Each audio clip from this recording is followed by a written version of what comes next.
Hello, everyone, and welcome to Radio 5G. This is Michael Henry Dunn with my co-host, Nancy Hopkins, and our special guest, Dr. Debra Greene, coming to us from Hawaii, specifically from the island of Maui, to address a really crucial development that is going on right now in Hawaii that will have a global impact.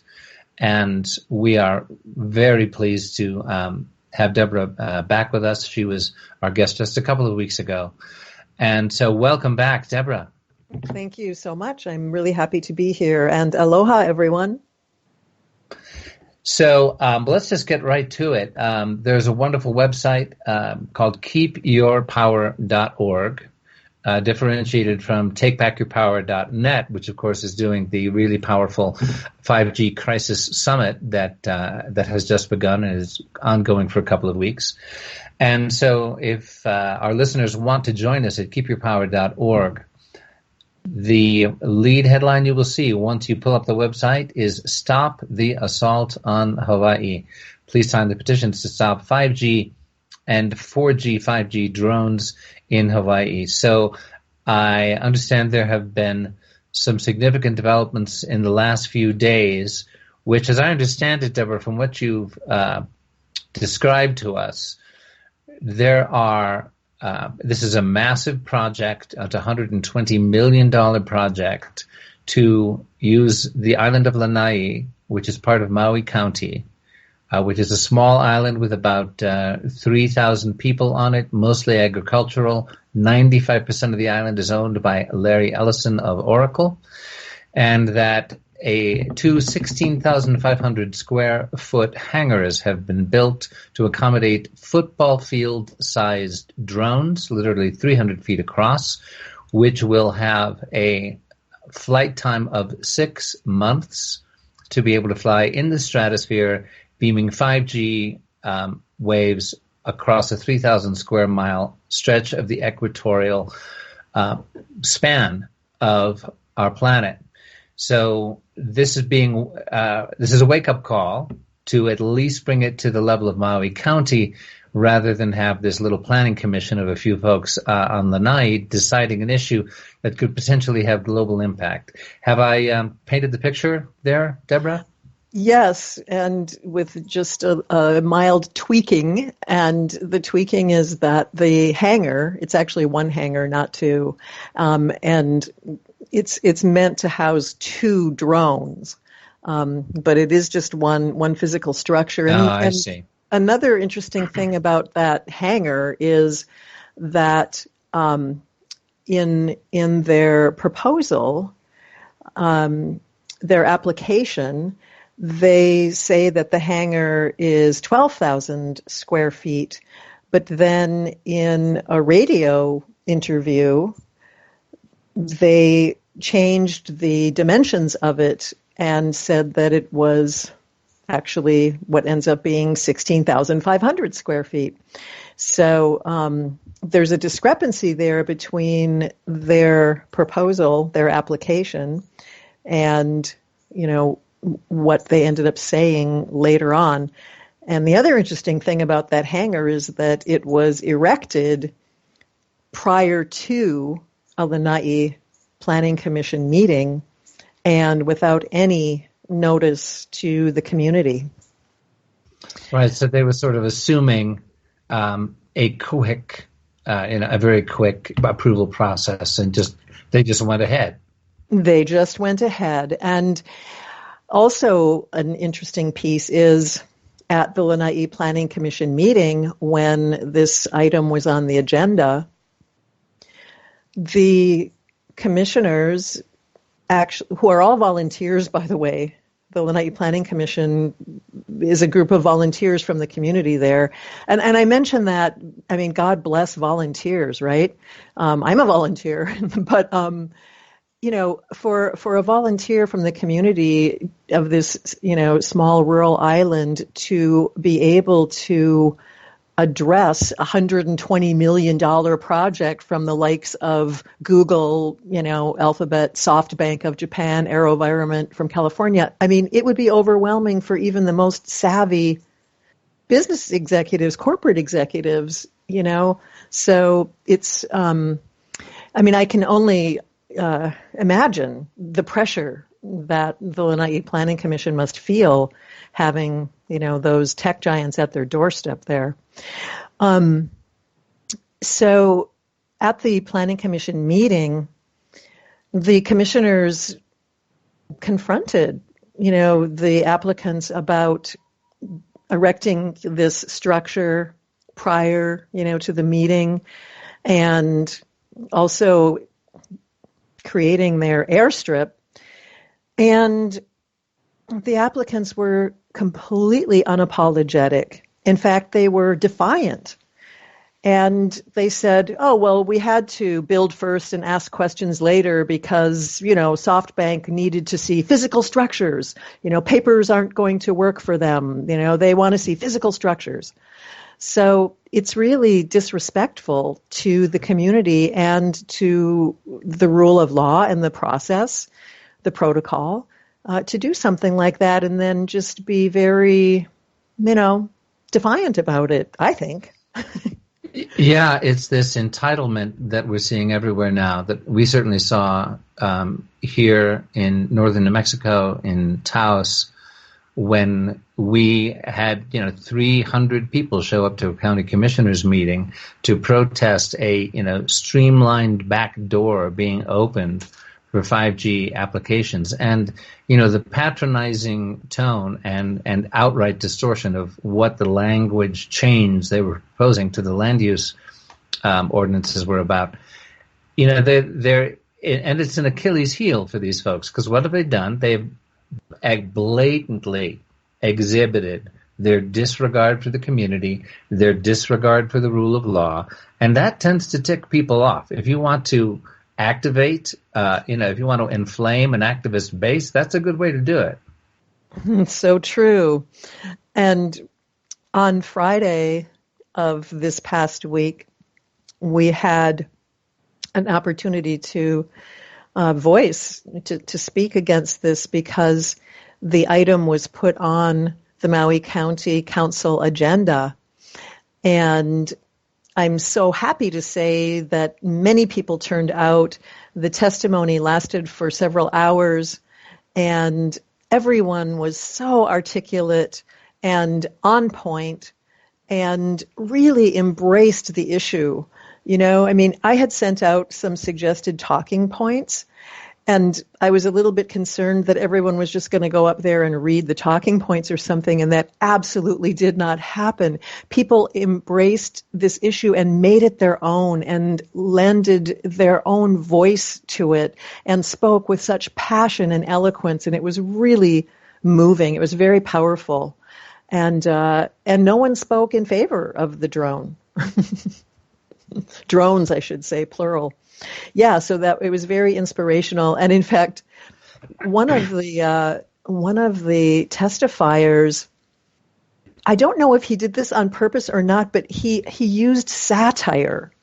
And it was brilliant. And this is actually a friend of mine, and I had no idea he was going to do this, and it completely surprised me. But he told this story. He stood up there and he said, you know what? I live in Maui Meadows, which is this particular area, on Maui. And he said, we have not very good, reception there, not very good connectivity. And so I'm going to put up a football field sized drone, and I'm going to have it hovering right over Maui Meadows so that it can give me the connectivity that I want. And it's going to, beam down this wireless radiation. And, it doesn't really matter if anybody else wants this or not. It doesn't matter what anybody else thinks about this. This is just something that I'm going to do because I want better connectivity. And he embellished it a lot, and it was at times so humorous. People were laughing. But the point that he made, which I thought was so powerful, is if an individual decided to do something like this, people would be up in arms. They would be like, no way, it's craziness. But because a corporation or two or three or four decide that they want to do something like this because they have a lot of money, for some reason it's supposed to be okay. Yeah, that's the corporatocracy, and it's interesting to see how it just creeps into mass consciousness, like you're describing. Oh, well, it's a corporation. And of course, there's this awareness somewhere in our minds that, well, the corporations and the government, well, they're all kind of tied in together. And so even though it might not really be okay, well, there's not really anything we can do about it because it's them, it's those powers that be. Well, no, it's some private companies. Like if you say if it were, Jack's hardware store and Jack happened to win the lottery and said, hey, I just won $33 million. I'm going to build a giant 5G drone over my meadow. And, it's going to impact everybody else. But so what? I now have $33 million to dangle in front of the county planning commission. Exactly. Yeah. Amazing how that works. I'd like to just read from your website, from the About Us page, Deborah, for a moment. Again, for our listeners, this is keepyourpower.org. Stop 5G and giant 5G drones in Hawaii. We are a group of educated, concerned residents of the Hawaiian Islands who have joined in the global effort to limit and or stop harmful wireless technologies, including 5G and smart meters, from being deployed in our precious islands. With us are hundreds of doctors, policymakers, and scientists who specialize in the biological effects of wireless radiation, also called electromagnetic fields, EMFs, or radio frequencies, RF. Thousands of peer-reviewed research papers have been published on the harmful effects of wireless radiation. Yet those who stand to profit continue to ignore these legitimate and dire warnings. Under the thousands of peer-reviewed research papers line, you provide a hot link to a Bioinitiative 2012 report, a rationale for biologically based exposure standards for low-intensity electromagnetic radiation. And so the next steps, please sign our petitions to stop 5G and stop the 4G, 5G drones until these technologies are shown to be safe. And can I talk a little bit about why it says please. 4G, 5G? Or maybe you had a different question. No, please go right ahead. So here's the thing. When this project, these football field-sized drones beaming down, toxic radiation, when they submitted their use determination application, the applicants were very specific and clear about what the purpose of the project was. And right up front, the stated purpose is, quote, to develop new airborne overhead 5G communication, which would provide strong wireless service over large area, including deep valleys, remote lands, and over the ocean.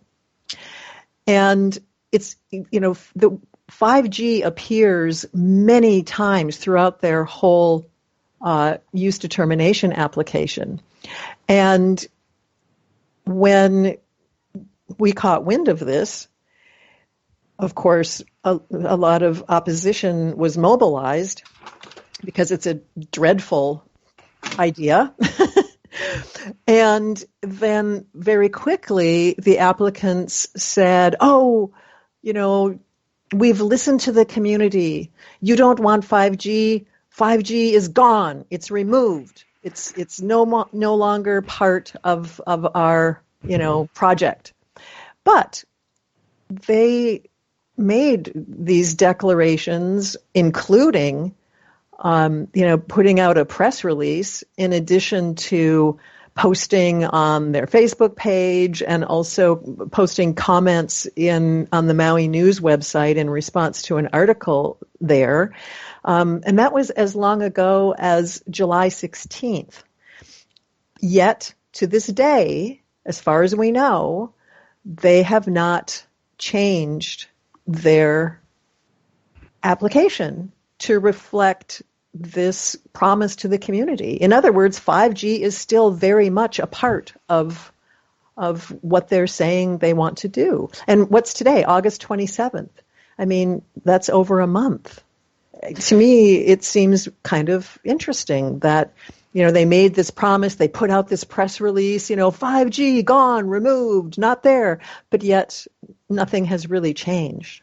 Right, and once those drones go aloft and they are raining 5G down across a 3,000 square mile area, it's a fait accompli, and like in the absence of meaningful enforcement of the community's decision, it seems to be that this is a consistent strategy globally to simply make nice talk while running roughshod over the rule of law, installing it anyway, like they did in Switzerland. Swiss cantons voted against implementation of 5G, and they said, oh, yes, and they went and implemented it anyway. Direct defiance of the rule of law. And so given the global nature of the project and the way it stands to, put massive amounts of profit into the usual pockets, it would seem pretty clear that a good faith discussion is not being held, and that we need to be much more assertive about the rule of law, about, as you say, keeping your power, take back your power, keep your power, whichever way you want to phrase it. That's where we are, and it unfortunately is naive to expect that, they issued such a lovely press release respecting the wishes of the community. Aren't we all glad that 5G is gone now? Right. That we were just supposed to go, okay, yay. And in fact, I even got an email, telling me, this is a win, Debra, you have won. From the applicants. They told me that way back then, as if we were supposed to just go to sleep, and back off. Right. But again, nothing has changed. And I can't help wondering, I put myself in their strategy meeting where that decision was made, where they go, well, it appears the residents are really ticked off and woken up. How do we put them back to sleep? Let's just tell them we're going, that we're giving it to them. Let's just tell them. By the time they wake up to the fact that we've actually done it and the drones are in the sky, everybody's going to be getting their movies downloaded in 3 seconds, and they'll be too happy, and their brains will be too fried for them to remember to care about the fact that we lied in our teeth. and that is the game right now. My question, Debra, is so the question of the drones was brought up on the agenda. What exactly was what was happening there? Can you explain more about the process? Yes. So up until Friday, which was, just a few days ago, the Maui County Council did not really know about this issue because it was under the jurisdiction of the Lanai Planning Commission. Lanai is a separate island. And so the council members didn't really have much knowledge about this project. And we wanted them to know about it because it has implications far beyond the confines of Lanai Island. And the FAA approved drone flight zone skirts right along the edge of South Maui.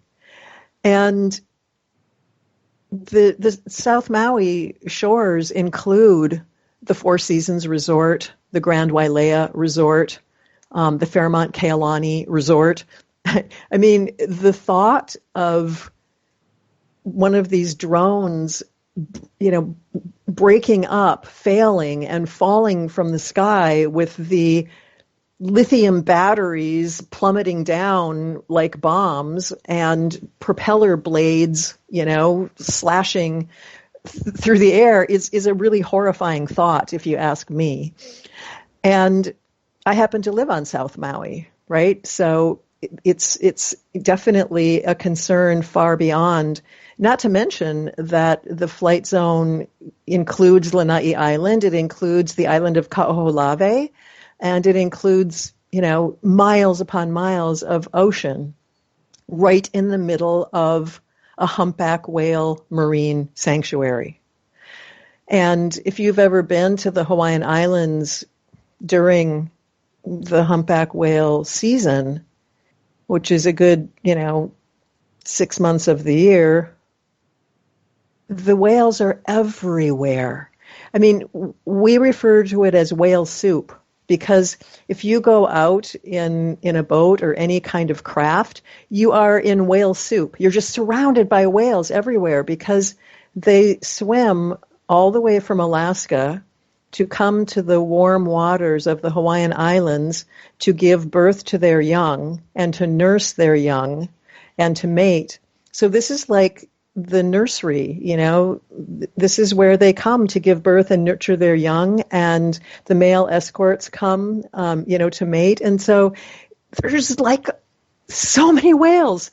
And the fact that this thing is happening right in the middle of, the Humpback Whale Marine Sanctuary is, really a concern. Have those people been contacted? I mean, because I would hope that they of themselves would have a power base to stop it. Those people meaning like the marine sanctuary folks? Correct. Environmental Protection Agency. I know that this is all kind of BS, but, do those people even know the threat that's out there? Some of them do, and some of them don't. And, I'm and my colleagues, we are in the process of getting the word out more and more and more about this. This is a relatively new thing on our event horizon here. I mean, we've only on Maui, we've only known about this for just a little over a month, like a month and a half. So, it's we are mobilizing and we are getting the word out, and it's taking time. And programs like yours help. When you invite me to come in and talk about it, but. So back to your question about what were we trying to accomplish on Friday, we wanted to get the item on the Maui County Council agenda because we wanted the Maui County Council to be aware of this issue. Prior to that, they most likely were not aware, and we found that out at the meeting because the kinds of questions they were asking indicated to us that for, at least some of the council members, this was a completely new topic. And so bringing it to their attention, getting it on the agenda, and then having it assigned to a committee so that they will look into it and, address it and learn more about it. That was the purpose of having it on the agenda there. I mean, it was a very good thing that one of the council members, requested that it be put on the agenda. I can also say that the council members have been receiving a lot of emails from us about it. And I mean, we're talking hundreds of emails. And so one has to wonder, do these council members look at their email? Are they reading their emails? Are they paying attention to the subject lines? Even because, again, I was kind of surprised to learn that some of the council members did not know about this. Maybe all of our emails are going straight into their spam folder or something. I don't know. But it was a little interesting that way. And Deborah, what is the upshot of it? Do you know yet? Is it now, has it moved to the level of Maui County and off of just the Lanai Planning Commission agenda? And is there now a longer process, a useful delay in place in which it is now going to be at the Maui County level? Well, it did get assigned to a committee. I believe the committee is called Planning and Land Use Committee, and the person, the council member who put the item on the agenda, it ended up going with her committee. And so we have to assume that she was concerned enough to actually put this thing on the agenda. We have to assume that she is, knowledgeable about the issue and concerned enough to have done that. And so it seems like it's, in good hands, so to speak. But the other thing that we learned recently is that apparently, and this I just found this out like yesterday, apparently prior to the item being on the agenda on Friday, prior to that, a different council member brought the issue in front of the full council and talked about it in such a way that this council member never mentioned the word drone and never mentioned 5G, but talked about it in a different way, and then ended up having the item assigned to their committee as well. Do you understand what I'm saying? Oh, yes, very well. It's what we saw in Taos, where their own director of planning for Taos County had requested it be put on the agenda for revising the language in the land use ordinance so that it would specifically, and he's on tape, on YouTube, on the county's own website saying, and this is because of the influx of applications for fifth generation technology. And then lo and behold, when 300 protesters show up, and with a petition of 1,000 people, and the same kind of expert testimony, poignant, well-researched, passionate, detailed, on-point testimony from dozens and dozens of people, they said, oh, look, I don't know where you people got this unfortunate idea. We appreciate your concern and your expression of your citizen activism, but this isn't about 5G. And, of course, lo and behold, their own sworn testimony by their planning commission guy said specifically it was about 5G. So they basically did, the gaslighting thing where they're trying to make you feel like you're just a crazy tin-hatted wacko. When you have a lot of, sober, intelligent, concerned citizens, they just want to avoid, at this point, the 5G label, much less, God forbid, drones, giant drones. Right. Let's just see if so what is the effect of this then, that it's now on two committees simultaneously? Are you looking at competing committees, one doing the corporate line and one doing the citizens line? Potentially, yes.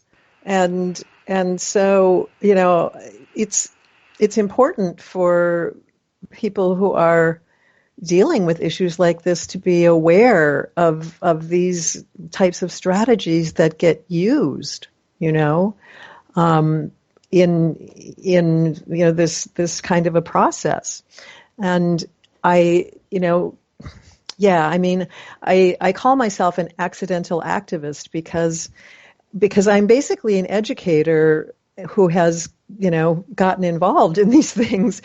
And so it's a learning process for me. And I didn't realize that, something like this could actually happen. And voila, there it is, So yeah, it seems like that is how it is playing out in a very strategic manner on the part of, this particular council member. So what do you see as the path? And I guess, Nancy? in fairness to that council member, I could also say that perhaps this council member is just feeling, like that he wants to have a say about this because it is his district, Lanai is his district.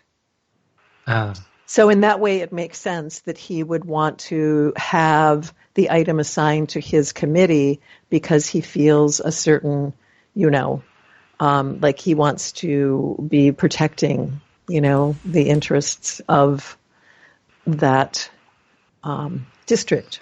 Okay, yeah, that's fair. Can I add, just in support of this other person, the other player?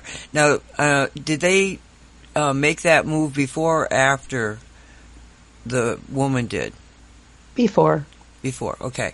Now, let's just think about it. The way that you presented it to us, was he pro the project or he just wasn't anti the project?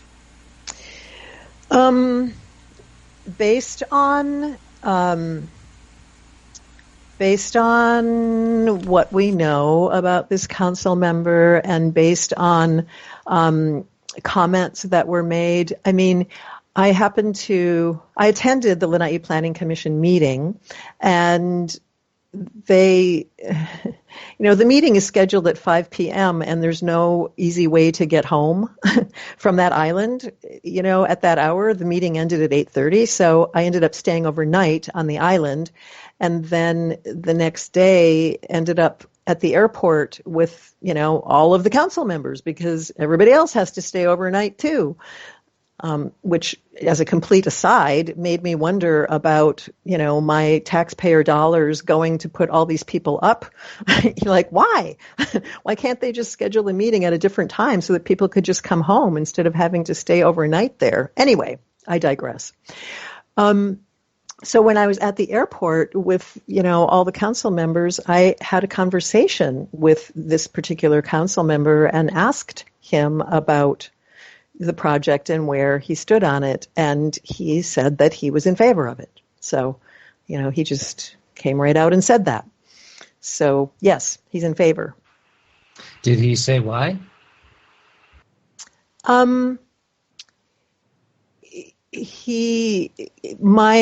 My understanding and assumption is that he's in favor of it because it would bring opportunity to Lanai, and he did use those words in his comments, his testimony at the meeting.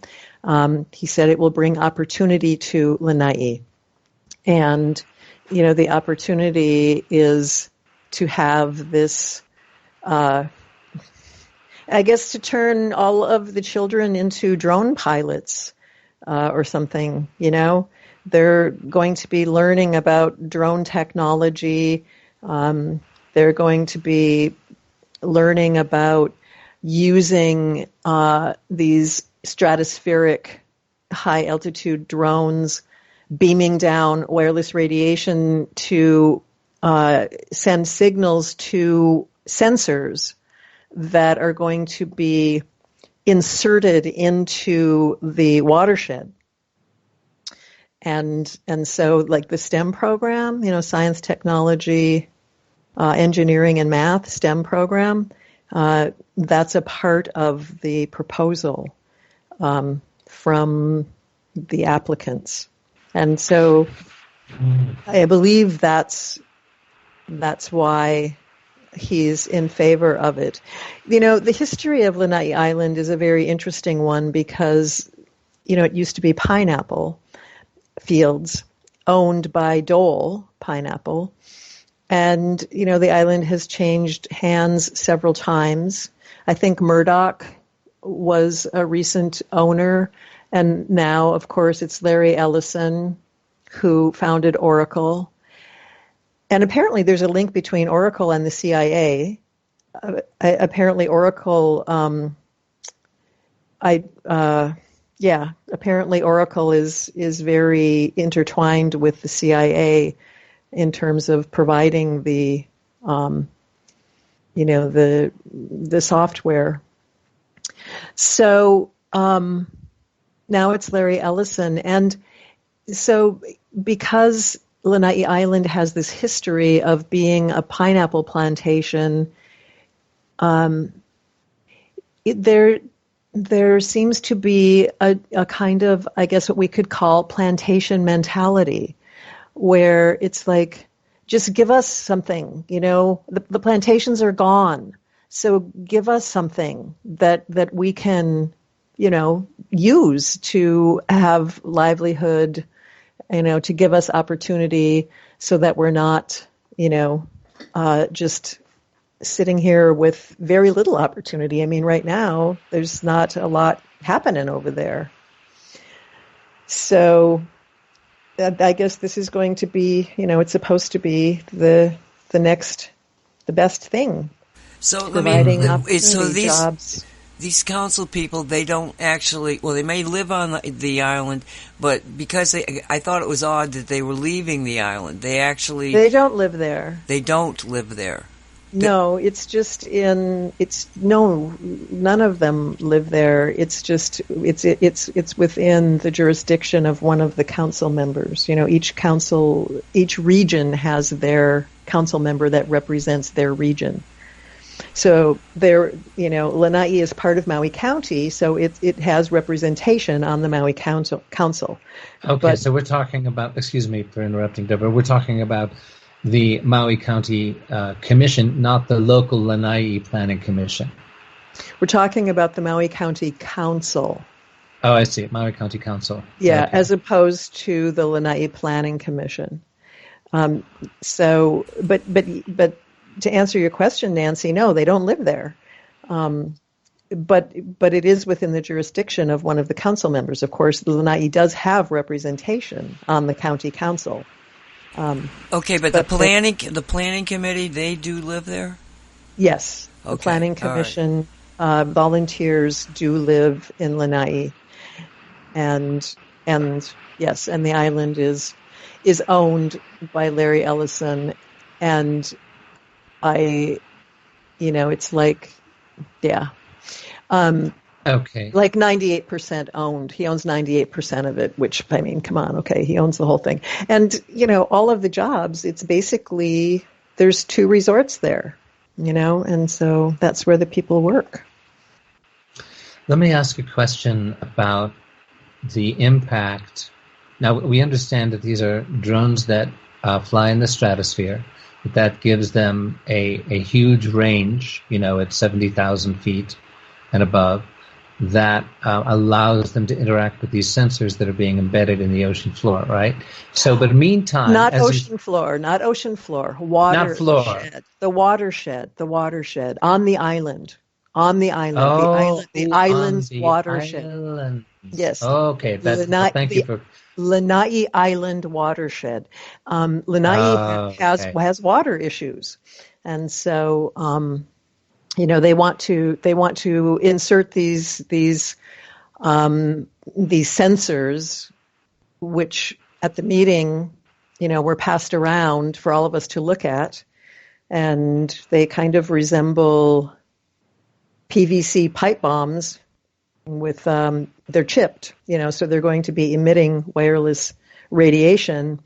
And, for those of us who are knowledgeable about energy medicine and, how subtle energies work, or anyone who's in the field of homeopathy, for example, would understand the special qualities of water and what it could potentially mean to be irradiating the water.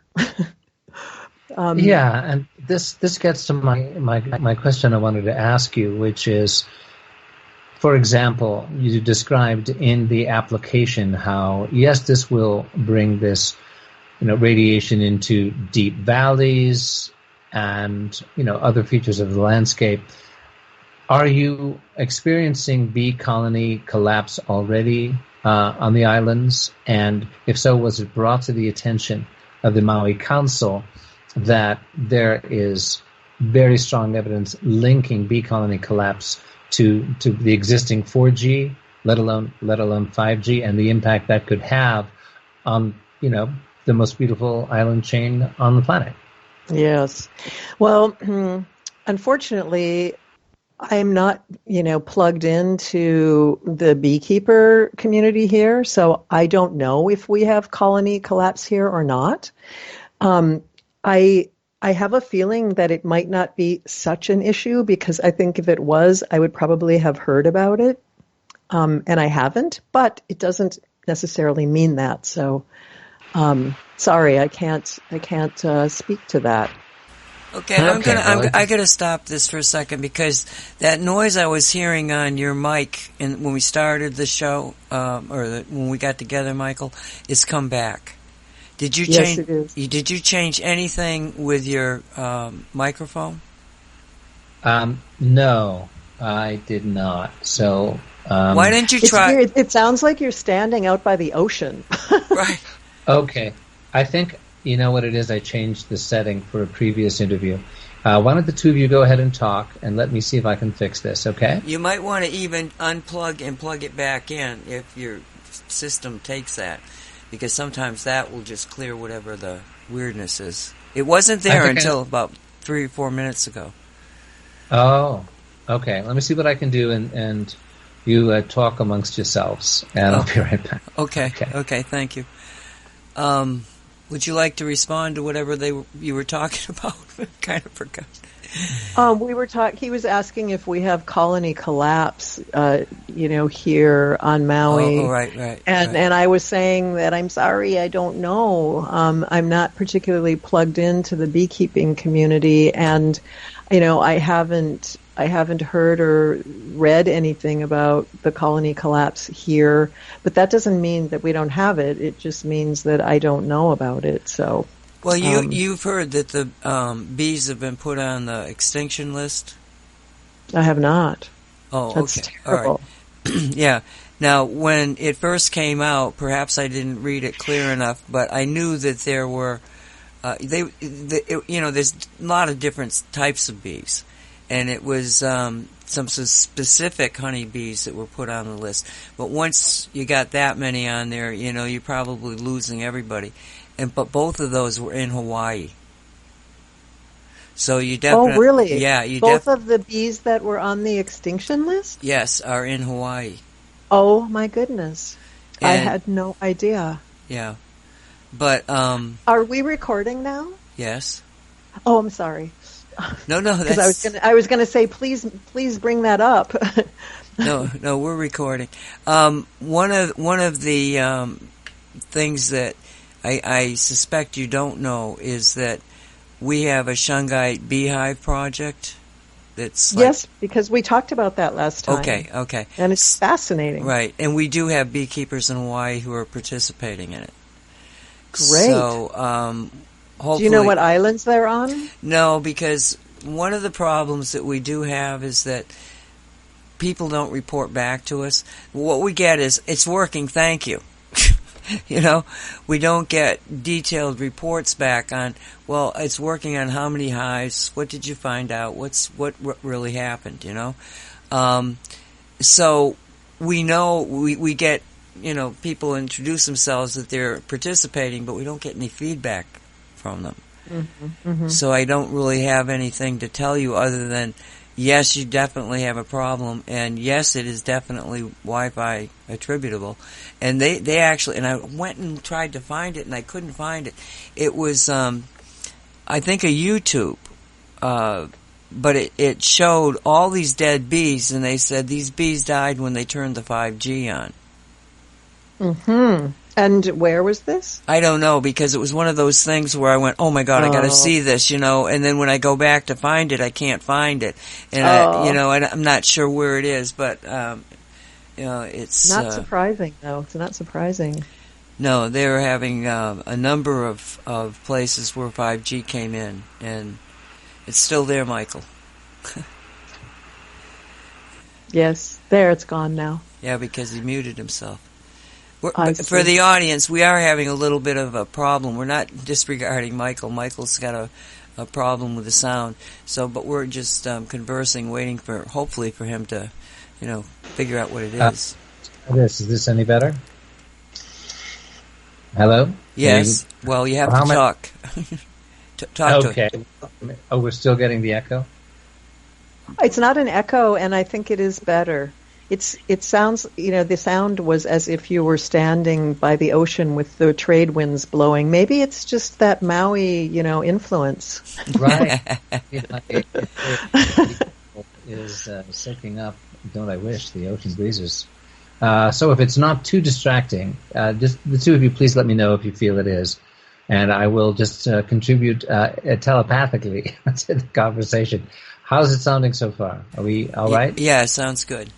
I think it's more mild, but it's interesting. It doesn't bother me because it does. It just sounds like you're standing by the ocean with the trade winds blowing, and it's quite windy today, so it's the proper ambiance. Yeah. All right. We'll just go with this. We'll see how it works. Okay. So, please continue the thread you were on there. I mean, because just one quick question. I think I understand that on the Big Island, for example, the plantation presence is still quite strong is, the agricultural effect of bee colony collapse on the economy, is sufficient so that it could become a political factor in the coming debate over whether this project rolls forward? Well, if it's not, it should be, because if we lose our pollinators, we are in really big trouble. And yeah, I apologize, but I'm not that savvy about the bee community here. I'm not that plugged in to it, and so I'm not really able to speak to the issue. In fact, I didn't even know, as Nancy shared just a moment ago, that there's 2 species of bees on the extinction list that are Hawaii bees. I had no idea, and that's really shocking and distressing.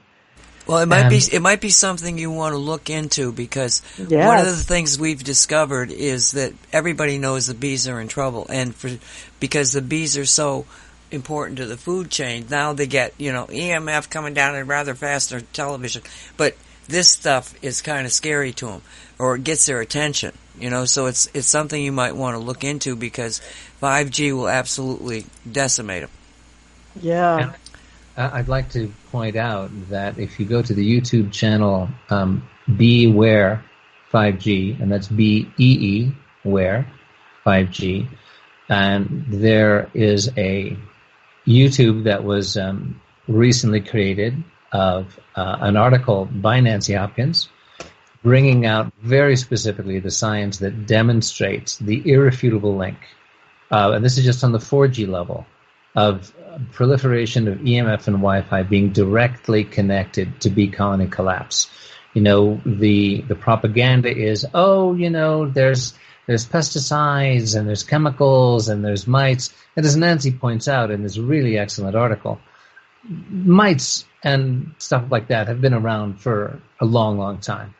And even if you want to go to the chemicals, have been around, and the bees survived. The bees have, a very robust immune system. They've been around for 100 million years. All kinds of stuff has come and gone, and the bees have survived. As soon as you bring in 4G, there is colony collapse.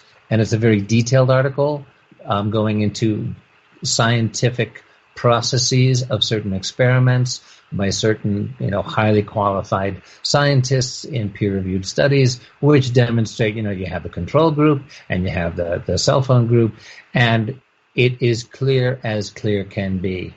And so, for those who are questioning whether bee colony collapse is connected to EMF and Wi-Fi, really encourage you to check out that YouTube, which is a voiceover YouTube, the voice by yours truly, but the article is by Nancy, and it's a devastatingly clear picture of what we're looking at. And 5G, of course, it would only be 10 times worse. Have I outlined that rightly, Nancy? I hope the YouTube is up, because I was supposed to put it up as a YouTube. You just gave me the audio. We had you. I had you read it for the Shungite show, and tomorrow, before we do anything, I'll get it up tonight. So by the time this airs, it'll be up. Yeah, by the time this airs, it'll be up. Yes, but the thing of it is that we can turn it around with Shungite. That's the bottom line, is that we've shown all over the world now that when you add Shungite to a beehive, the Shungite changes the EMF so that the bees are no longer. What happened in the studies is that they absolutely proved that if you introduce a cell phone signal to a hive, within 10 days you have colony collapse, period. Wow. Amazing. Okay? So when you put the Shungite into your hive, the Wi-Fi has been changed. The signal the rotation is changed on it, and it's biocompatible. It's not hurting the bees. It's not knocking their navigation off, breaking up their immune system, doing all the damage that it does do. And there is a definite correlation between the hits that they got. See, what happened was that you'd get like a real bad season and a huge amount of loss, but then gradually it'd come back up. Then they'd go to 3G. Boom, again, you'd see the drop. And then they'd come back up, and then again, by the time they got to 4G, there was no coming back. So that, this is a worldwide phenomenon. As a matter of fact, we were talking about that on the Shungite show, that this study that I'm referencing was actually a study done by Indian scientists and government officials.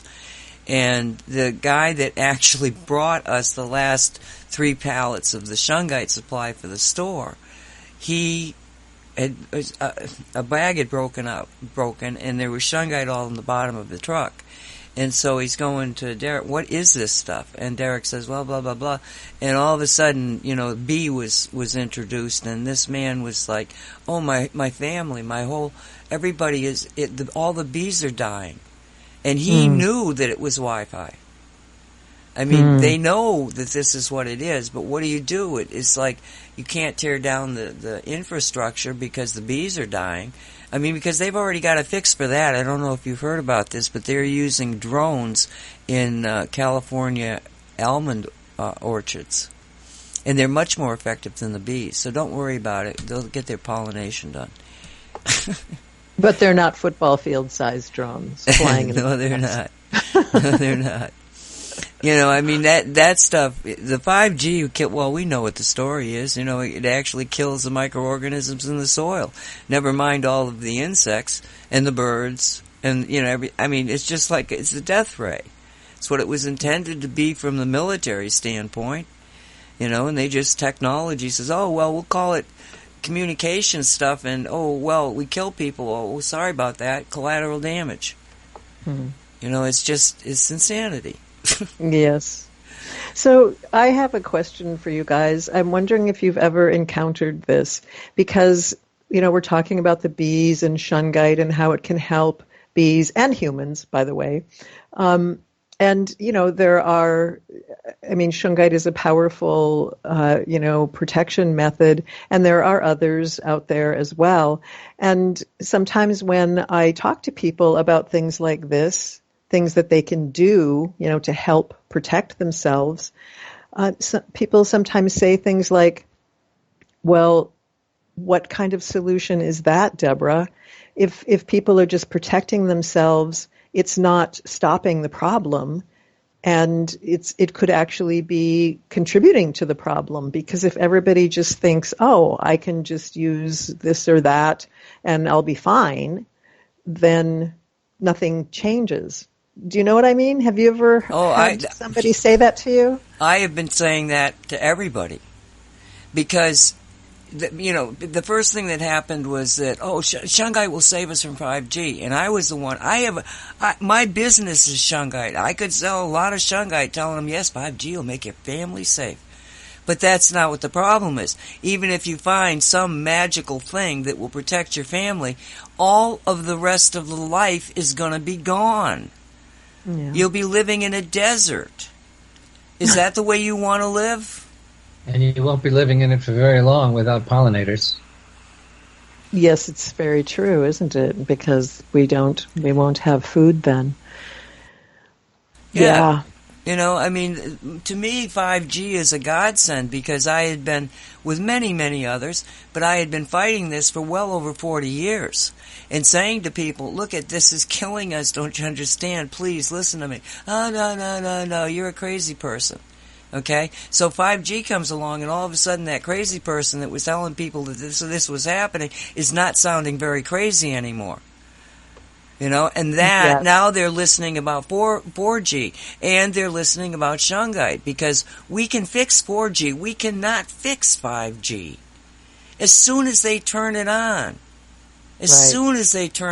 everything starts to collapse. And then from the human beings and children, one of the saddest things that we encountered, Michael and myself, is on this show when Mark Steele came on, because the night before, a 5-year-old child had died from a heart cancer that they very seldom see, but that's exactly what this 5G is. It causes cancers nobody's ever seen before. They turn on the 5G in Hague and 100 sparrows fall out of the park dead. Oh, well, that wasn't us. We didn't do that. Oh, come on. Let's get real with this. That's why I say these people are insane. They're not even seeing the damage that they're doing, and they want to negate it, somehow. Well, it's not my problem. I'm getting paid for this. I got to take care of my family. Yeah, that's pretty much where it stops. It's like that old Upton Sinclair line that Al Gore used to quote on Inconvenient Truth. It can be very difficult to convince a man of something if his livelihood depends upon his not being convinced of it. That's the obstacle. See, Nancy, are we right about at our hour break here?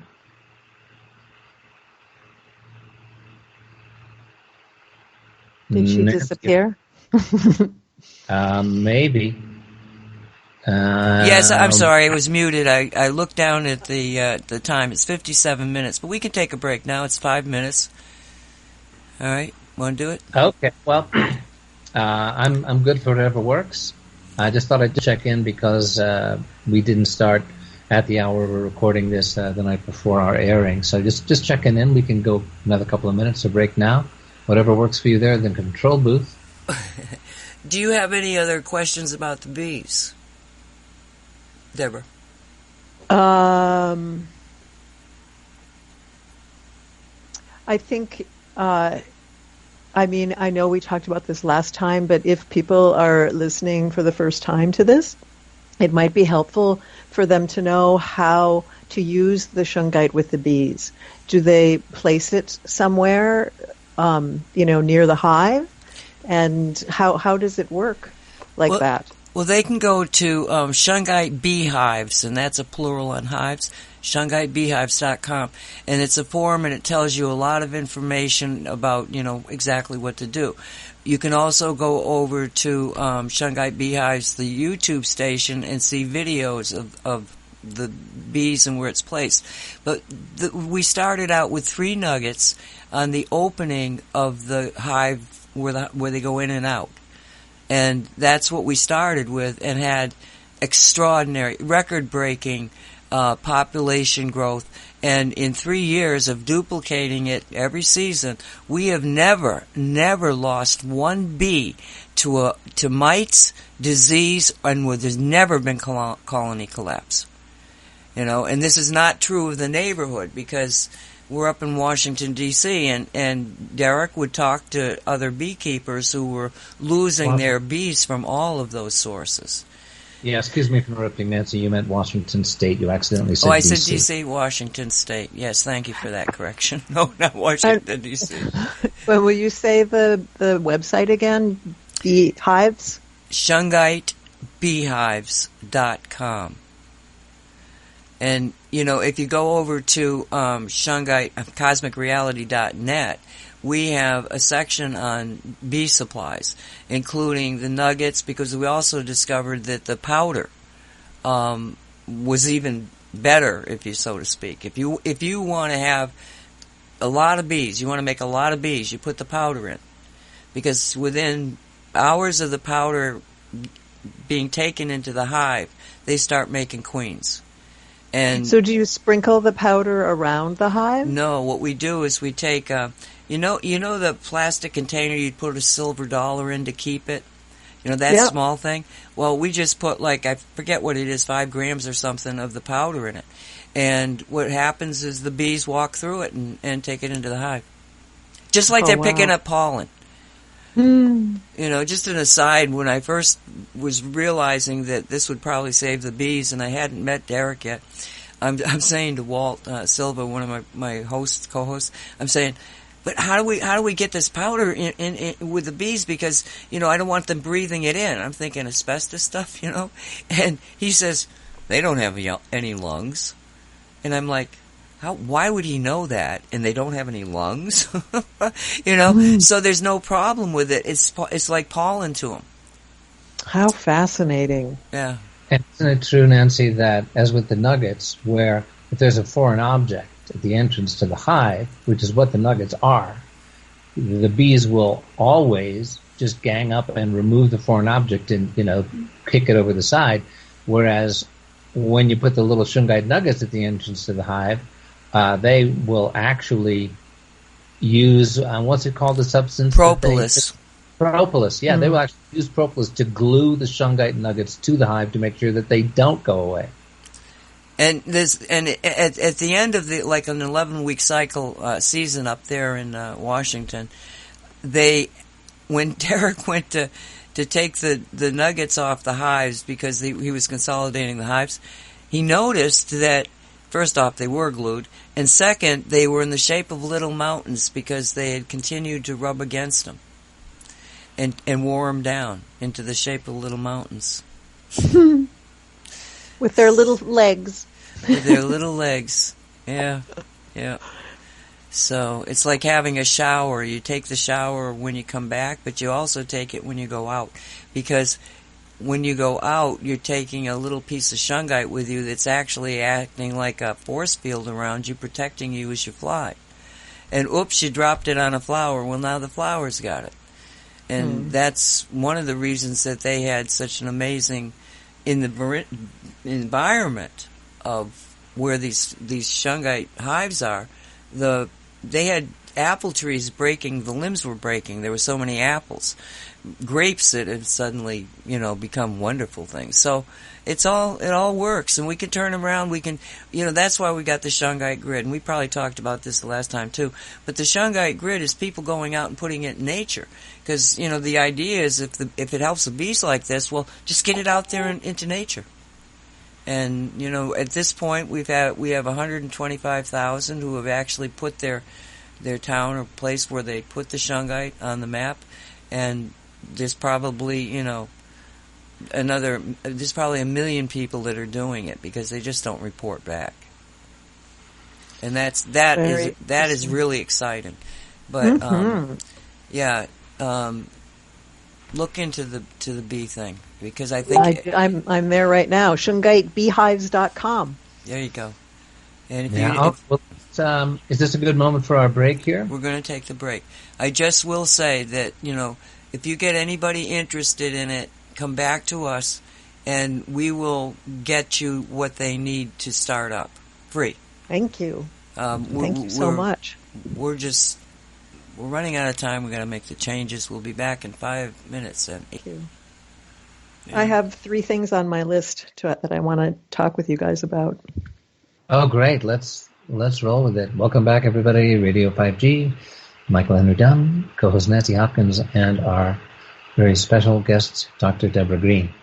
So what's on your list there, Debra? What's on my list? Well, first of all, I want to give the website again in case anyone who's listening wants to support and join in our effort to stop the giant, massive 5G drones from the stratosphere by signing the petition. It's at keepyourpower.org. keepyourpower.org. You can find the petition there. And because this is a global, has global impact, this project, anyone can sign. You don't have to necessarily be here in Hawaii or on Maui or anything like that. So please check that out. So when I attended the Lanai Planning Commission meeting about the drones, one of the presenters that's part of the project was Brian Glazer. I hope I'm pronouncing his name correctly. He's from the University of Hawaii. He's an oceanographer, and he's the one I mentioned earlier about these probes, these sensors that they want to insert into the watershed on Lanai Island. So that's his thing. One of his things, but he's the one who's in charge of that aspect of this project.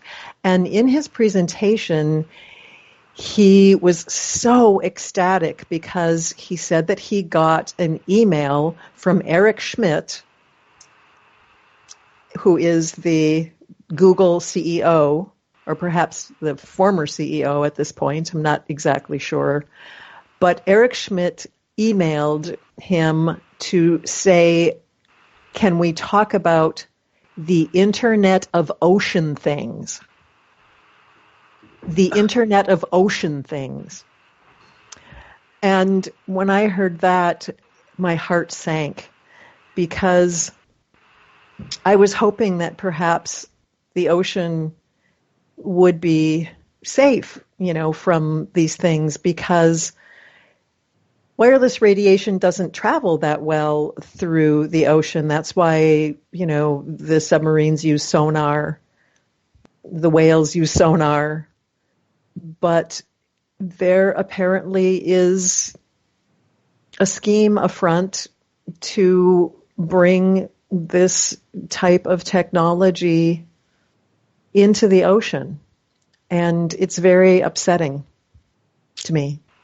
What would the implications of that be? If we're talking about the Internet of Ocean Things, are we talking about putting more techno junk into the ocean, like huge grids of sensors? Are they talking about artificial islands? What's your sense of what got this Brian Glaser fellow ecstatic? Well, first of all, because he was contacted by, someone, the likes of Eric Schmidt. Superstar emailed humble little me. I must Yes, be more yes. than I thought.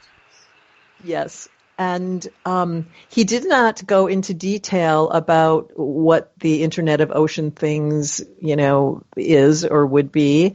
But we can only imagine, because if you're just talking about the Internet of Things, I mean, we're talking about every single object in existence being wirelessly enabled, being somehow chipped to communicate wirelessly, which of course means emitting wireless radiation. Everything. That's why it's called the Internet of Things, the Internet of everything. And so if they're talking about that in terms of the ocean, the Internet of Ocean Things, I mean, it's very sad. It's very sad and very upsetting. It just sounds like a nightmare, to me it does anyway. And I just see everything, potentially being chipped and enabled and communicating with everything else, and probably to include all the sea creatures and, not just the, the submarines and the underwater, whatever, who knows? Yeah, well, it brings up the point we talked about in our last program when we had you with us, is the description.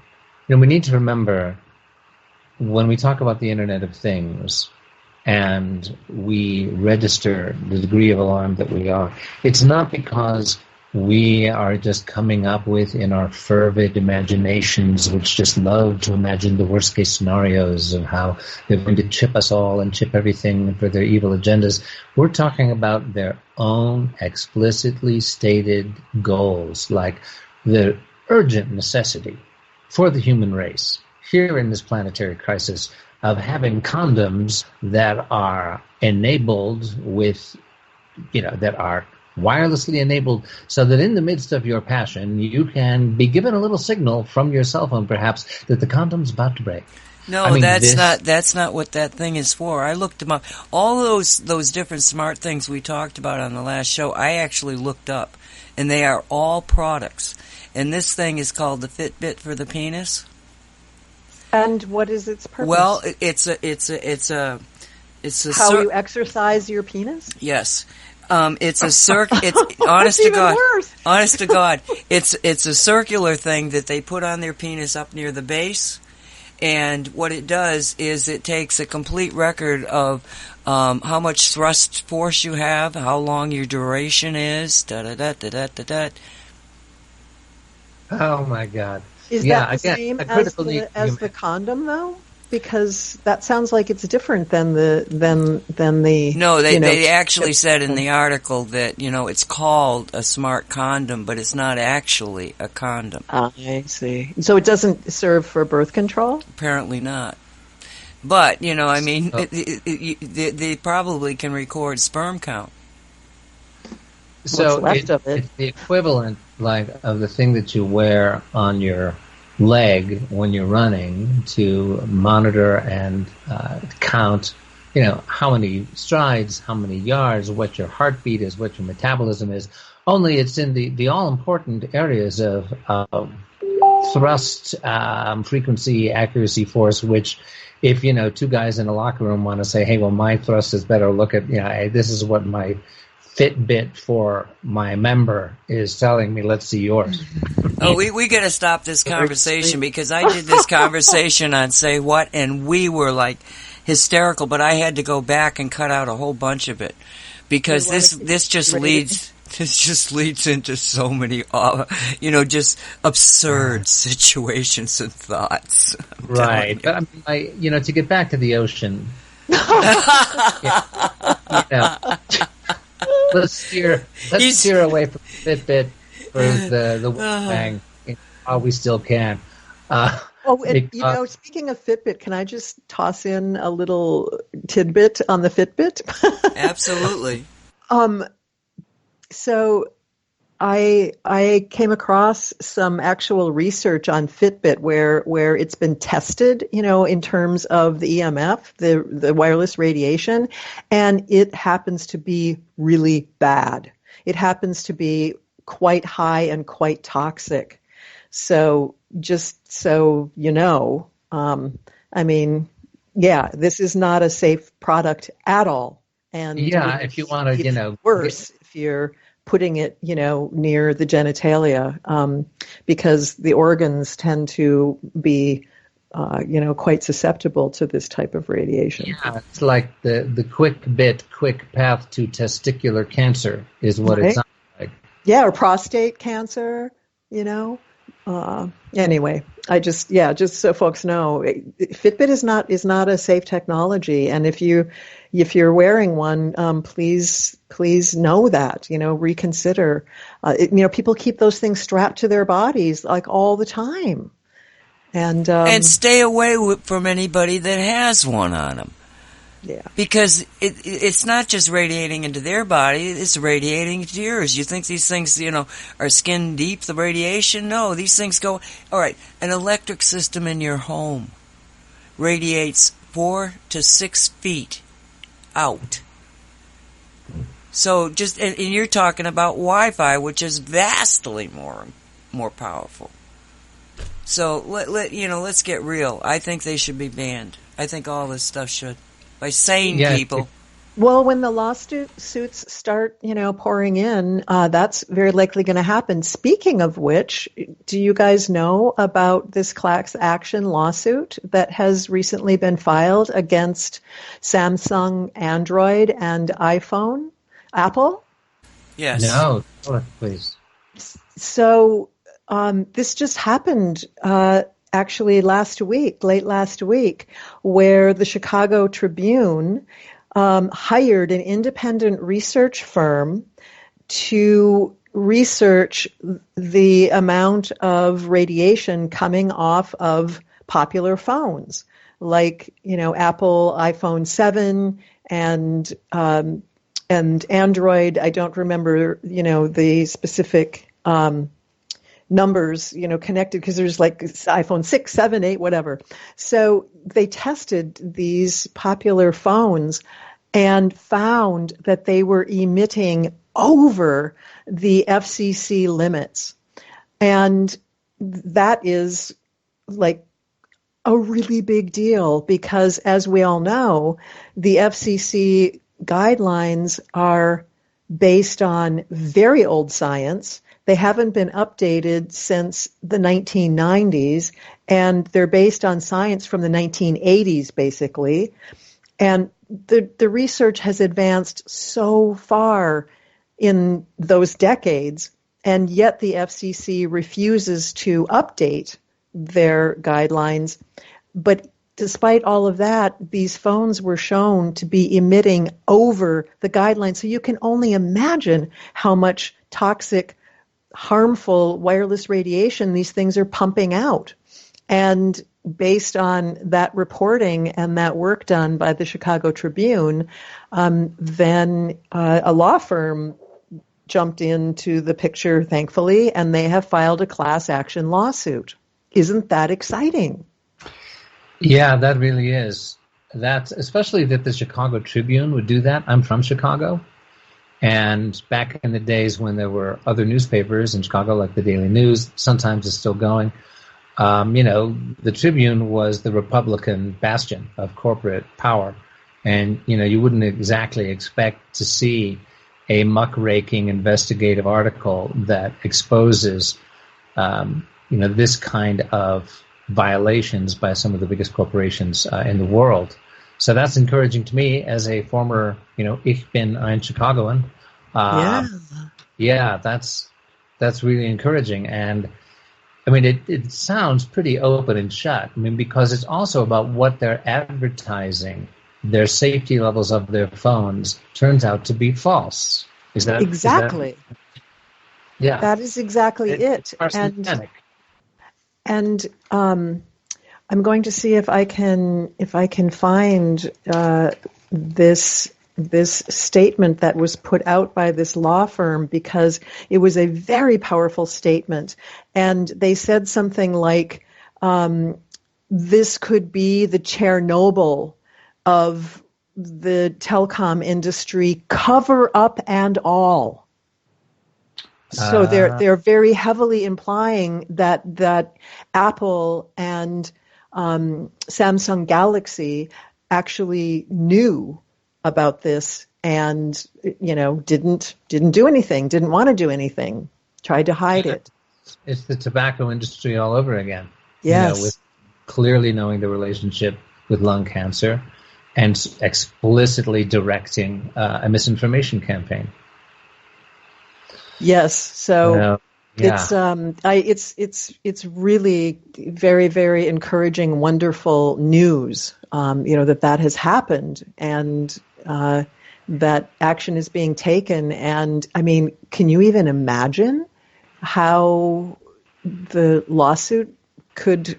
We're talking a lot of money. Yeah, it would have to be many billions, I would think, when you think about how many people have been affected. And, as the science begins to, you'd know the word better than I would as a medical professional, the field of study that measures frequency of disease. Epidemiology? Epidemiology, thank you. The epidemiological studies, there you go, begin to pile up about, the links between cell phone use, especially like if you habitually hold your cell phone to your ear. Earbuds are not the solution, but at least you're not holding a carcinogenic device to your brain. Right. But, these results are piling up. I would think lawyers would be salivating to be part of the lawyer's cut on that lawsuit. Well, if you look at the post I just made here in the messaging, okay, it was fast. 2 days after the Chicago Tribune investigation, the lawsuit was filed. That's right. It just happened. They jumped on it. Yeah, they jumped on it. Now, it's going to be an interesting thing to watch, because what they're doing. Okay, if you went after them and you said, your things are killing me, okay, even if you could prove they were killing you, there's really no recourse that we have, as best as I understand the law right now. All right? But what they're going after is, you lied to me. You promoted your product as being safe, and it's not. No, and you've actually broken the government standards. It's an interesting take on the law. And maybe this is the stuff we have to look at to be able to get our point across. We're going to come after you from the pocket. Let's go after the pocket. Because right now, there's no insurance company that will cover expenses for medical problems associated in any way, shape, or form with an EMF field. Yep, it's true. Right, because so they know. Yeah, they're totally vulnerable. It's, what is it, exclusion 33, is that right, Nancy? Yep, exclusion 33. 32. 32. Yeah, 32. And Lloyd's of London. Exactly. Yeah. So now and who covers everything, right? But Lloyd's of London won't cover you against EMF. Not that it's dangerous, of course. And neither will Swiss Re cover. And the insurance companies themselves have insurance companies, and they're like the, mega insurance company, and Swiss Re is one of them. And I think there's only 2 of them in existence in the world. And one of them says, no, we're not going to cover anybody who even goes near this. So that should be very telling, right? Right, and you would think that it would be not only telling for the rest of us as an indication of what they know are the extremely high risks of lawsuits about EMF and Wi-Fi, but also a warning to these companies that they're not going to be covered. Their insurance companies, which cover insurance companies, aren't going to be covered, and that it could be virtually a death sentence for some of these companies, the too big to fail companies. All of the insurance companies have followed suit. It's in every policy. You can't get protection. If my brother died of a brain tumor directly associated with microwave frequencies, okay? If he went to the hospital and was to be treated, his insurance company could deny treatment because it was RF connected. That's where we're at today. So for God's sakes, if you think you're dying of Wi-Fi, don't say it. Wow. Don't say it. Will you run that by me again? I need you to say that again. I need to get my head around that. Okay, my brother back in, I don't know how many years now, 18 years. He came down with a brain tumor that's directly linked now to Wi-Fi, because he was working with radars with the Navy, and also because he had one of the first analog phones. I warned him, but he wouldn't listen to me. It took 20 years to kill him, but it killed him. Now, if he was diagnosed today with that, and he went to the hospital, and the treatment started up, the insurance companies would say, we will not cover that because it's RF. See, that's what Exclusion 32 says. We will not cover any disease or health situation associated with any way. And they run down a whole list of things, but it's anything that's a electromagnetic signal. Well, that's very interesting, and it inspires me to want to talk about Ray Broomhall, because he's found a way around that. This is did I talk about him last time? This is the barrister from Australia who has been responsible for the removal of 900 5G small cell antennas and the prevention of over 2,000 planned installations in Australia. Those are spectacularly encouraging words. Aren't they amazing? Isn't that incredible? And to top it off, the companies had already spent $30 million on deployment, and yet he has been successful. And what strategy is... I'm sorry, go ahead. Well, I was going to jump into strategy. Is that what you're going to ask? Like, yes. How does he do it? Right. So he uses the precautionary principle and medical advice, and this process circumvents federal law because doctors have the authority to diagnose and prescribe. 5G engineers and scientists do not. So his process puts the party on notice and uses lack of consent. And the legal principle is assault. Assault. I've heard this, yeah. Yes, the definition of assault includes using force of any kind, and that includes electrical force without the person's consent to cause injury or, personal discomfort. So, how cool is that?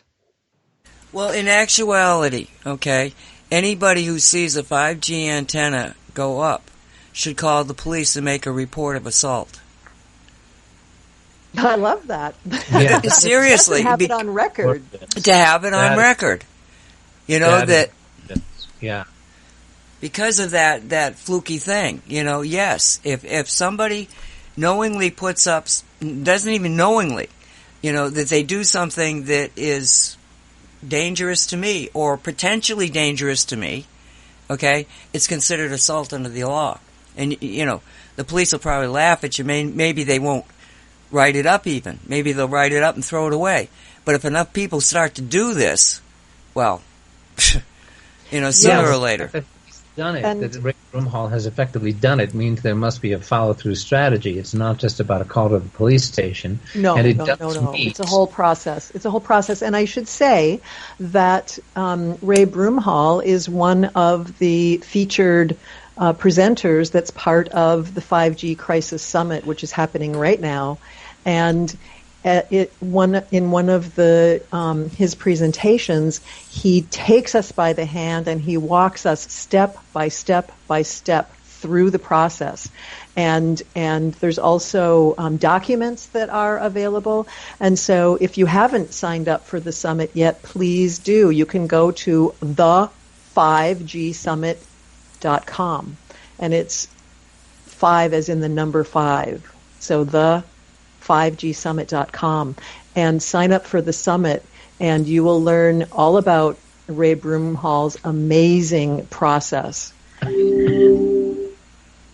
Right. That I remember hearing about this some time ago, and it just was so encouraging because, as I understand it, you'll probably know this, Debra, from having seen his work, Ray Broomhall's work, that the definition of assault under Australian law is, of course, drawn pretty much from UK law, which pretty much applies to definitions of assault under US law. Exactly. It's relatively universsul. Yeah, and I'm just pulling that up here quickly in a second. I'll have something to add, but go ahead. And there's something else I'm sorry if it's sort of like I'm jumping all over the place, but there's just so much I want to share. So are you looking something up? Because I'm going to change the topic. Good to go. Go ahead. But it's not related with. Well, anyway, probably it is related because it's related in my mind.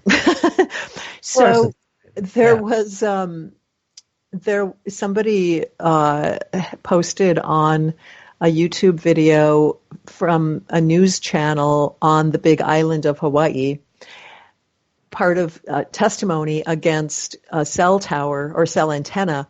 And this individual said that he contacted Verizon and I think another cell company and asked about testing this antenna, because apparently there's an antenna on the Big Island and they just keep like adding onto it, like putting more and more and more and more, and the thing is becoming like this massively huge conglomerate, tower thing that they just keep adding to, and they've been doing this over years, and they mostly do the work at night, which is very interesting. Like, what? Why at night? Anyway, so he became very concerned about this colossal, cell tower that keeps growing and growing over the years. Like, what is this thing emitting? And so he contacted Verizon, who owned the tower, and asked them, okay, you've tested this thing. Like, how much radiation is this emitting? Because he's very concerned about that. And he was told that there is nowhere in the state of Hawaii that exists the equipment to test cell towers. And it doesn't surprise me, because apparently the equipment is quite expensive and we just don't have it here. And Ray Broomhall talks about that because they discovered a very similar thing in Australia, that they also in that entire country had like 3 devices that could measure antenna and tower radiation, which means that these companies are virtually self-regulating and self-policing, which means they're not. And so if there's any way that, we can raise the money, do a GoFundMe or whatever and raise the money to buy the instruments to measure existing towers and antennas. And we're talking 4G and 3G here, not talking 5G. But it would be very good to do that because apparently at this point they can get away with just about anything. Yeah, it's the situation with the FCC, which is supposed to be the regulatory agency policing the telecommunications industry and is run by the telecommunications industry. Completely captured. Yeah, it's a agency. We have an interesting thing here because this new lawsuit that resulted from the Tribune just looking at the cell phones. Okay, well, right. Obviously, the towers themselves are also supposed to be regulated and based on the old science. And in America and in Canada, they have the standards are 1,000 times over what the science tells them causes DNA changes. Yeah. Okay, that's a standard. But I bet you that they're over that standard. And they could use the same legal rationale to go after the towers themselves. Yeah, yes. And what I love about what you were sharing, Deborah, in the work of Ray Broomhall in taking down all those towers in Australia, about the definition of assault, and I've shared it here according to Wikipedia. An assault is the act of inflicting physical harm or unwanted physical contact upon a person, or in some specific legal definitions, a threat or attempt to commit such an action. And here's the thing that caught my eye. It is both a crime and a tort, and therefore it may result in either criminal and or civil liability. So you can not only be put in jail, but you can, lose your house, lose your savings, or have your company shut down, as the case may be. And Can you imagine all the linemen that all of a sudden were in civil suits because they were linemen? I mean, how many of them would say, wow, I can't afford the legal fees, my family's going to starve, and I'm putting up this stuff. I mean, maybe do you mean the tower climbers? The tower climbers, the ones that are putting up the, right. I don't know if you ever heard this. But it affects all of us. Exactly, but what I'm saying is that we saw, I actually played it on live because it was a Facebook presentation by somebody identifying himself as a person who was putting in the 5G technology. And yes, I saw it. You saw that. It was mind-bending. And I was furious at the person. It's like, oh yeah, he sounds like he's courageous. Bullshit. He should have, gotten the people around him to say, what the hell are we doing here? But he could have just been putting it out there. Maybe he isn't even who he says he is. But the fact of the matter is that these people that go up there and put this stuff in, they know how dangerous it is. And that's what's so freaky about it, is that they actually, in most cases, do understand it because don't touch that, or if you get zapped in the head, you're dead. There's a lot of real knowledge that what they're dealing with is very, very dangerous. And so if we can get these people just to say, no, I'm not going to participate in this anymore. Done deal. You don't have the technicians anymore. You're going to go hire some more? We're going to do the same thing. We're going to bring them up against, civil court cases if that's what it takes to stop this. Because one of the weirdest things that happened was a lineman in Britain was putting up 5G antennas on an LED light, and Mark Steele saw him and started going over, and Mark's a little loud, and started accosting him, and what are you doing? You're trying to kill people, and blah, blah, blah. And the guy got so furious he threw what he had in his hand at Mark, and it happened to be a circuit board. And Mark happened to be a weapons expert, and he knew what the circuit board meant. And he gave us the first forensic evidence of what these 5G things are really comprised of. As we're speaking, I just got something newly arrived, and it says that 5G frequencies were tested in Russia on humans and animals with disturbing results. And Dr. Barry Trower is quoted as saying, the USSR experimented on humans and animals with similar 5G frequencies in 1977 1972 and 1997 a proper military experiment. The humans suffered metabolic problems, as in everything started to fall apart. Blood problems, immune system dysfunction, severe medical and neurological problems.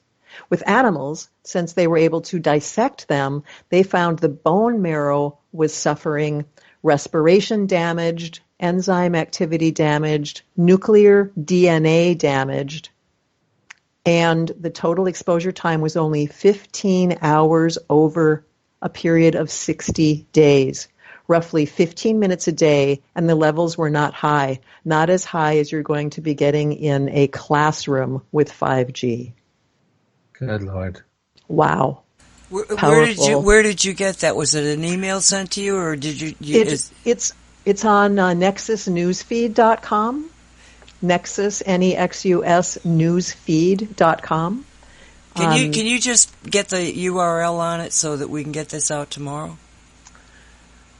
Yes. How can I do that? You just copy the URL. You just and email it to you.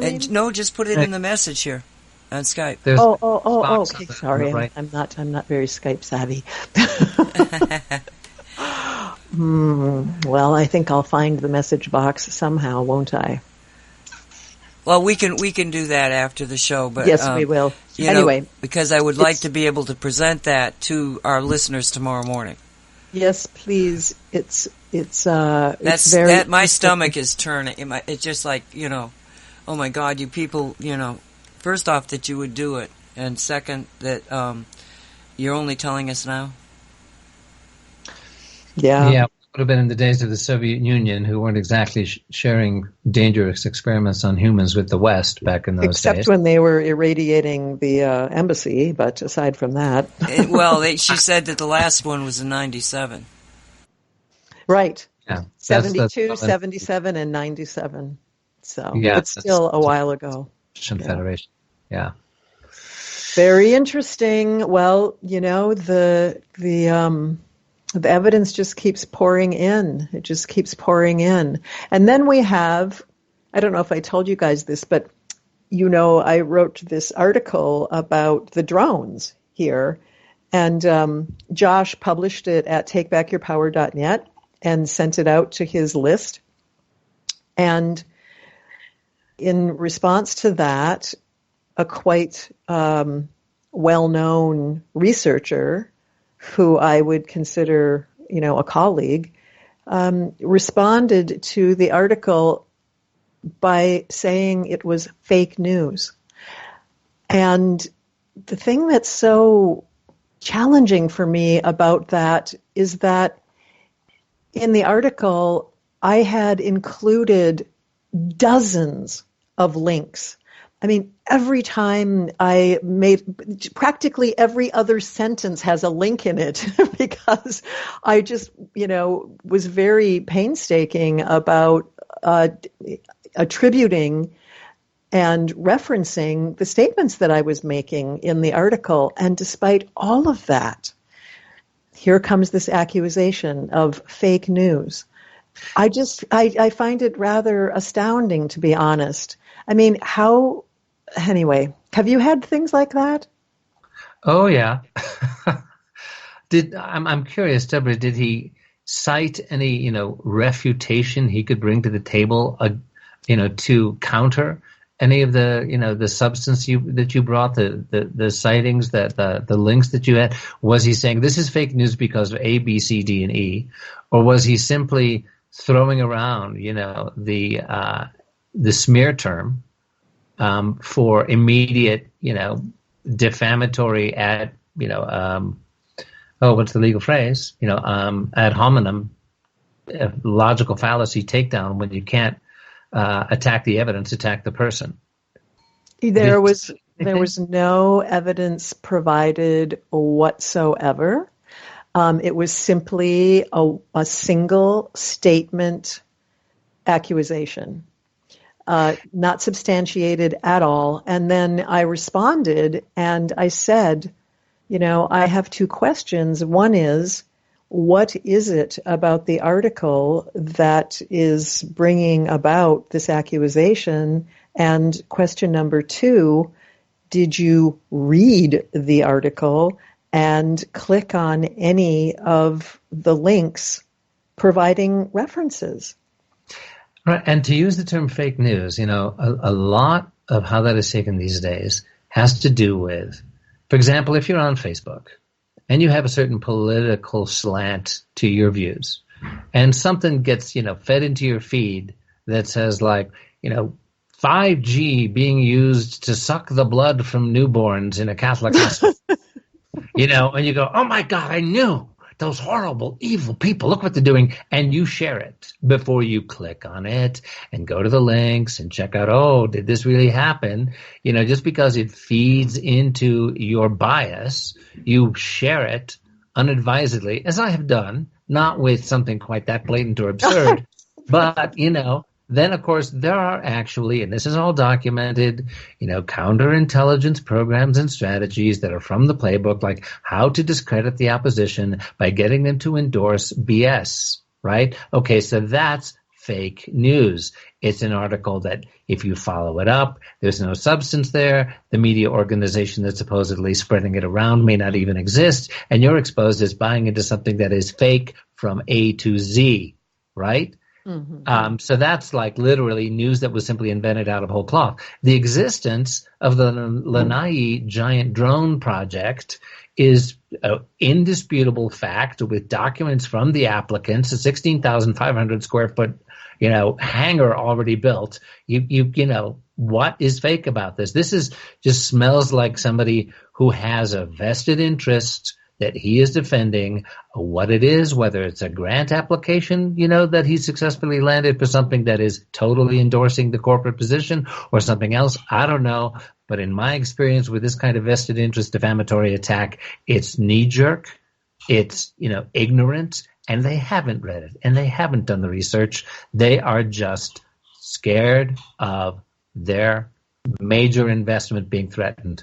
Well, when I said earlier that I consider this individual a colleague, what I meant by that is this is someone who is completely on board with the dangers of 5G. This is someone who is actively fighting against 5G. This is someone who is a researcher. This is not, John or Jane Doe off the streets. So it was just very perplexing for those reasons, for somebody who's completely on board and engaged in the fight, so to speak, and someone who is a researcher. It just was really shocking to me. Well, that's like something he may well regret before too much time has gone by, if he actually is a researcher. Yes, well, and I guess, in his defense, I should say that I responded with those 2 questions, and then I, went on to say, the article is well referenced and the links are provided throughout, and if it is fake news, I must have some very powerful connections. Enough to manipulate the Honolulu Star-Advertiser, the Maui News, Maui Now, Civil Beat, manipulating them into publishing fake news stories along with mine. And, also apparently I have enough clout to manipulate the Maui County government into posting fake agenda items and fake documents, and, fake audio and, proceedings of the, council, the planning commission meeting on the official, county website, blah, blah, blah. Anyway, I did express myself, and then, immediately, I got a response that, yes, he agreed that it was, a legitimate, what did he say? Reasonably legitimate article. So he backed down. Yes, he did, to his credit. Well, that's nice to know. Okay. Yeah. He might have been having a bad day, and it was just one more thing that, oh my God, they're doing this now. It can't be true. It can't be true. I would love, that's why I asked that question. It's like, what is it about the article that, that prompted such a response, because I was so curious. It's like, I mean, okay, it can't be because it wasn't well documented and well referenced, because it was, complete with photographs and everything. But I have a feeling that it probably, I can't speak for this person, but I do find that sometimes when I talk with people about the issue, especially the drone, this massive football field sized 5G emitting drones, and they're like, I can't believe it. That can't be real. And I guess it's understandable, to a certain extent, because it's so crazy. Yeah, it almost sounds like an Inquirer headline, 300-foot long drone being flown from a remote Hawaiian island to poison the human race. It's like, okay, right, and, Frankenstein's baby is Hillary Clinton. What's next? It really does have that kind of horror movie sound to it, just the sheer fact. 300-foot long drone to, cover the earth with harmful radiation. Well, part of it is probably, Michael, that it's the activist burnout. We've got to appreciate that we learn about stuff that is so weird and so out there and so inhumane and insane. And then we have to turn around and report it to other people. I mean, I can't tell you how many times I've said, oh, BS, only to find out it was true. No, I didn't write, a reply to somebody and say that, but I've been there. I mean, it's cognitive dissonance, even with the activists. Yeah. Yeah, and you know what? I can understand that, because the 5G issue itself is so complex and so overwhelming, and it's just like that. And then when you hear something about,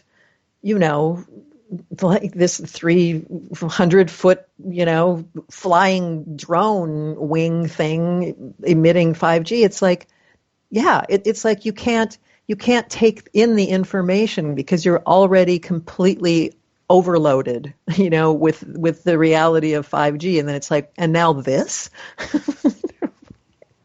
Yeah. It's, I wanted it not to be true. I confess. Right? Please let the 300. Tell me it's fake. Tell me, please make it be fake. Yeah. When do I wake up from this nightmare?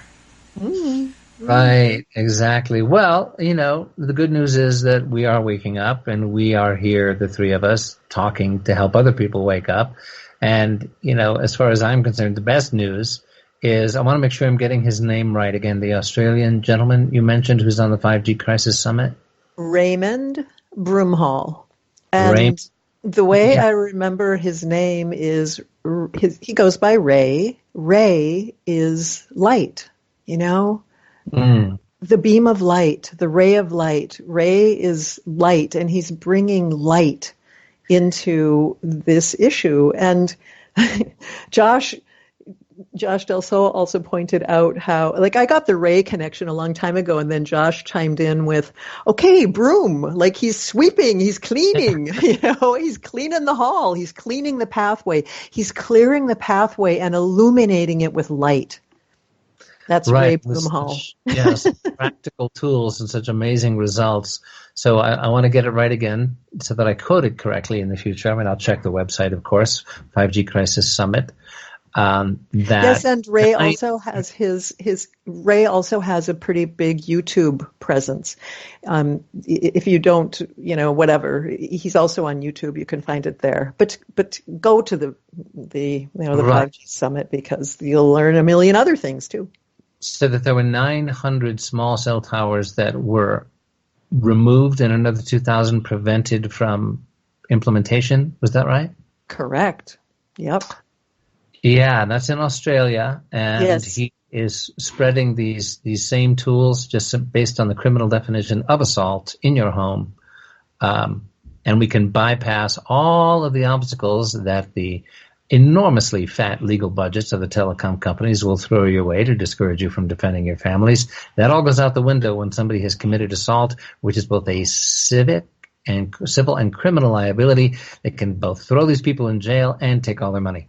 So that ought to scare a few folks who think they are protected by the corporate veil. Not so when it comes to assault. Am I right in that? Is that your understanding? Yes, and I should also say that if you tune in to Ray's presentations at the5gsummit.com, his process, it sounds a little daunting. It's a 21-step process. I know that sounds like a lot, but there are templates available, and in one of his presentations, he just takes us by the hand and walks us step by step by step through each of the 21 steps of the process. So it's been made very, very user-friendly and easy for us. That's great to hear. And, a 21-step process may sound a little daunting, but if you're somebody, who's had a child come down with a rare form of cancer, or who's had your wife have an unexplained miscarriage, or who has seen your sperm count plummet to where you will not have children, or who has seen the local bee colony collapse start to devastate the valley, you might just find that a 21-step process might just be worth the time and effort. And I'm sorry to interrupt you, but it's not required to go to court. You don't have to go to court as part of this process. Wow, that's big. Yeah. How cool is that? Exactly. That's really good news as well. Wow. Where there's a will, there's a way. Isn't there, though? And yes, and bless Ray Broomhall and others like him. I mean, in order for us to have a safe world without 5G, we're going to have to come at this thing from all different angles and all different approaches, and Ray, bless him, he's got this amazing approach. There are other people who are working on similar things, and all of us together, we are going to make a difference. We are going to turn the tide here. There's no question about that in my mind. It's very hopeful. It's very, very hopeful. Some of the best minds on the planet are focusing on this all over. It's really very, very hopeful. Yeah, thank you for saying that, Deborah. It's what we try to emphasize. What we do emphasize all the time on Radio 5G, in which Nancy and the Cosmic Reality family and Cosmic Reality Shungite, we're sharing some grim stuff. But I think it was you said perhaps last week that we scare because we care. But then hope. Then it's about the very realistic, grounded hope based on what's happening. Based on the way the wake-up call has gone out around the planet. And, Nancy has said fairly often that 6 months ago you would never have dreamt, right, Nancy, that this would gain the momentum it has. When we started out the radio station in the 5G-no.com, I thought that if it would take us 6 months to get where we are now, and we're even beyond that, and it took 6 weeks. So the progression of awareness is absolutely, mind-bending. And fantastic. I'm just so grateful for 5G for waking people up this fast. It's so obviously crazy that, people are like, oh my heavenly day. And the companies are with us. They're helping us sell they come out with these insane products, and you go, do you want these products? Is this what we're risking our child's life for these products? I mean, they're actually participating in their own unraveling because it is not sane. It's off the wall. I should also mention on a hopeful note that there is SafeG, right? SafeG.net. That's the website, safeg.net. And that is our alternative because we don't have to go back to the dark ages. We can have technology safely. We can have faster, more reliable, less expensive, more resilient technology by using SafeG. And check it out. It's really powerful. And that's is that the website? I'm trying to remember the gentleman's name. In fact, I've met him. He's one of the presenters on the 5G Crisis Summit, and he's very credentialed, emphasizing, for example, fiber optic. He was one of our. Look him up. That's Timothy Sheckley, I believe you're talking about. He wrote a really comprehensive paper called "Reinventing Wires," and it is about fiber optics. His work definitely, supports the SafeG.net movement. However, SafeG.net was the brainchild of, oh gosh, I'm trying to remember her name. But anyway, he is part of it, but it's not like his, you know what I mean? Oh, right. Okay. Yeah. I'm trying to remember her name. It's Kate Keel. I'm pretty sure it was Kate Keel who hatched the SafeG.net. Okay, well, I'm birthed going to. It. She didn't hatch it. She birthed it. I'm going to verify that for us so that we give her proper credit. Yes, give credit where credit's due. I met Timothy Sheckley. He was one of our expert witnesses in front of the Taos County Commissioners to request that they not give a quick backdoor, streamlined permission process in county, which unfortunately, despite all the expert testimony and his, saying, hey, this is, not only did he bring out all of the evidence about the safety of fiber optic, but he also brought up the fact, it came out in testimony that, of course, something like $30 million had been provided to the grid in Taos County to implement fiber optic. So there was already in place, at least the money'd gone somewhere, and was supposed to implement fiber optic, but lo and behold, they're busy giving a backdoor to 5G. Mm-hmm. So, people can draw their own conclusions about that. And in order to give credit where credit's due, Timothy Sheckley is part of NISLAP, which stands for the National Institute for Science, Law, and Public Policy. It's NISLPP. We call it NISLAP. So okay. That's his sponsoring organization. So. All right. Well, thanks to Timothy. We sure appreciated the time he took to be with us in Taos back in June. Yay. Yeah. Well, we're coming up, I think, on our closing time here. So any last sort of summation of how you view the hopeful unfolding in Maui, and just first of all, I just want to say thank you so much. This has been so amazingly helpful, informative, hopeful, and real.